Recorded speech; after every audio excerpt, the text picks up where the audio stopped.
Men tend to think we have some kind of innate tactical ability, which would appear in situations. It's a normal thought, sort of the same part of the male brain that thinks about space planets, or pirate hats. Sometimes it makes cardboard tubes into swords, for violence. This is also why you hear dudes say insane stuff like, "I can't sit with my back to the door." Even though that's a tactical miscalculation, the door thing is a mitigation for assassination. If you're not famous, you probably got more risk exposure to cookies than any kind of... Sorry, wandered away from my topic there. No matter how minuscule my interest in strategy, it scientifically must appeal to an essential part. And so, despite my best efforts, we arrive at the topic. Today's game, Mutant Year Zero. This is a combination stealth and tactical strategy title about manimals, which is based on a Swedish tabletop RPG. This is a weird sentence now that I look at it with my eyes.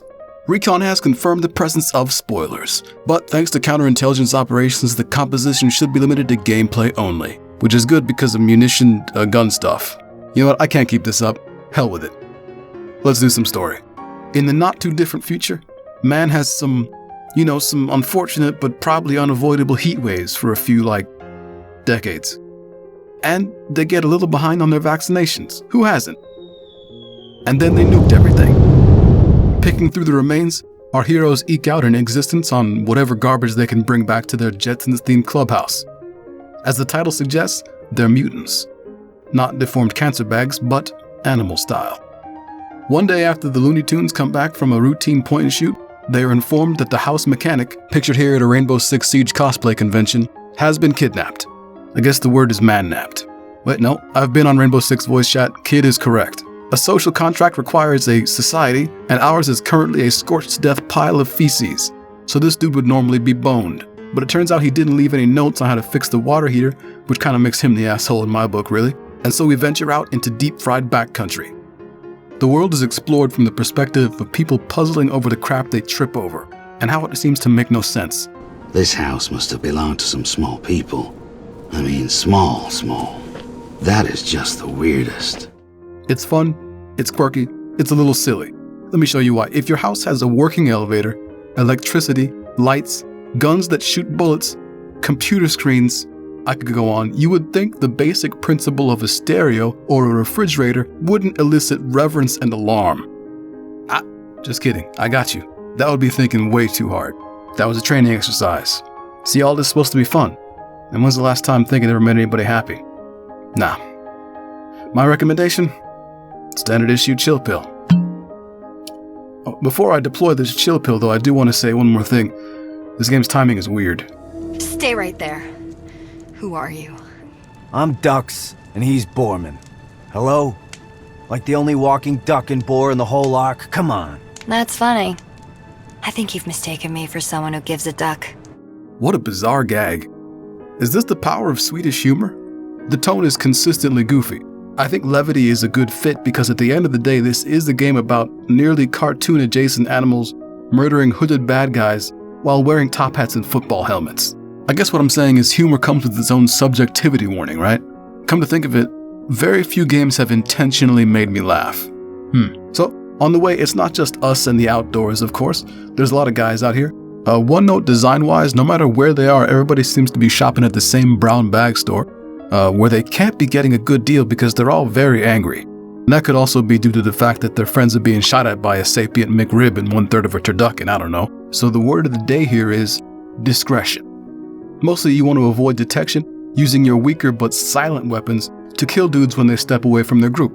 If you can kill them in a single round, they can't call for help, and the combat state resolves, giving you a chance to keep sneaking and keep picking people off. If you diverge from the engagement plan as it's been laid out, let's say, by hitting somebody with that loud stank, you will enter into a volume of hostilities which is unfortunate. An unsilenced gun might not aggro the whole map you're on, but it's probably going to be at least 30% more enemy than you can afford on your budget. What I'm trying to describe to you is that the stealth part, of the stealth/tactics part, of the genre description part, of the gameplay part, of the... what is this sentence? Okay, yeah, it just goes on like that for a while. Kind of think I might have written this while I was high. Back on track. Forget the sentence. No sentence needed. Stealth is the sentence. I'm telling you, engaging in a long turn-based fight with an equal number of enemies is not the play for most of this game. The difficulty selection flat out tells you that the intended experience is the highest difficulty, where everything has more teeth. The last thing you want to do is take fire from any number of enemies for more than a few rounds, because even when you have superior defensive positioning, let's say hypothetically by being 3 floors above everything on the map, and I can't always tell because of the surface culling, but I think in an enclosed space. Even still, a lucky 25% hit on your exposed earlobe will put you 1 foot in the crockpot. One thing I like is that it's very easy to evaluate multiple angles and approaches before you initiate combat by splitting up your 3-piece combo and controlling them one at a time while everyone else hides. It's also never a hassle to bail on a plan and snap everybody back together, because the only character that can be discovered by enemies is the one you currently control. The sneaking gives you the chance to collect information and make observations to improve your odds of success. There's a few times this is directly rewarded. For example, you find notes with information from other explorers where they detail locations of loot. And in one instance, picking through items can change the whole dynamic of an area. You find instructions to help you reboot a robot that some guys are working on, which forces them to fight it instead. Matter of fact, I'm a big fan of whenever this happens, I wanted even more of it.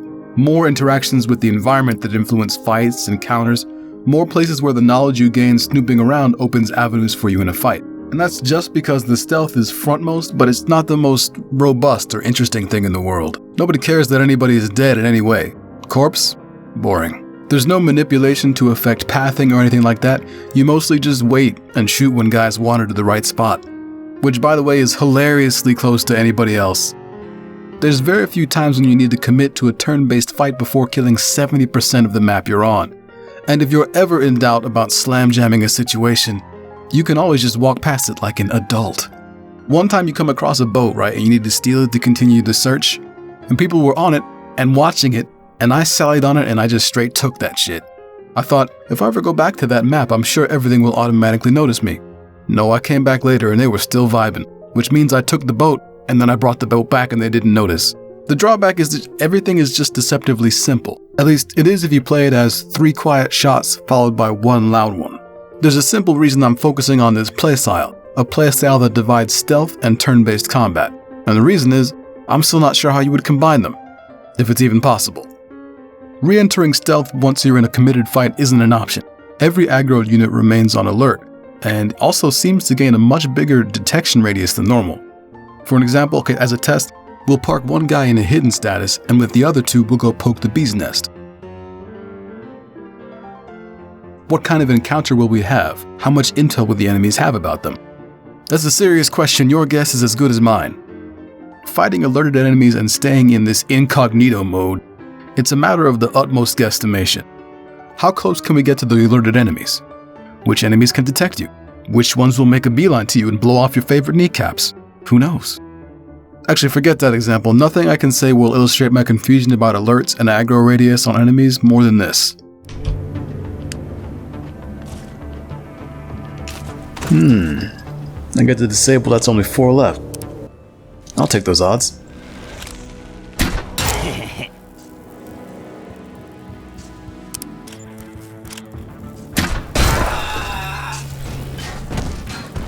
Oh, how did that was a silent takedown. How did that alert?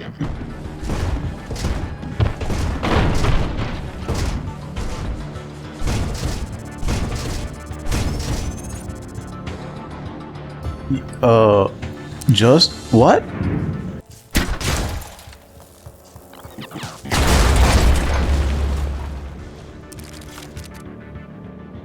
Yeah, okay. Nice ears, nerds. This is a common thing I think with indie games is they tend to need a little bit more game within the game. Not complicated AI or anything like that. I think this is too small for that, but different rule sets, different toys to play with, things of that nature. Someone needs to be like, we've done this same setup 2 or 3 hours now. What if the only way through this portion was on a unicycle? What if everybody had a jetpack? What if sometimes you turn into a tree? If you're really out of ideas, maybe show some titty. Wait, I think some of those might have been terrible. Maybe instead just a couple more options from the environment and it would be perfect. Yeah, I like it. It's just a little simple is all. Mission complete, soldier. Until next time.